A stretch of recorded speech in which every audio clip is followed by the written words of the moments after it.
তাহলে অবশেষে পাইলাম।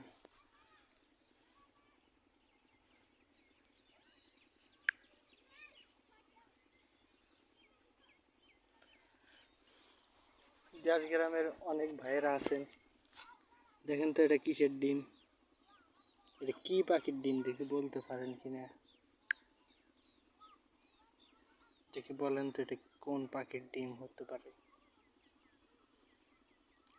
সবাই কমেন্টে বলে যাবেন।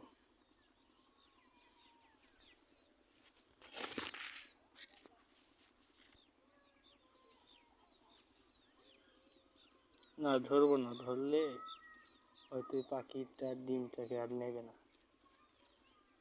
আমি চাই না যে আমার কারণে একটা বাসা ভেঙে যাক। সবাই কমেন্টে বলে যাবেন যে এটা কি পাখির ডিম।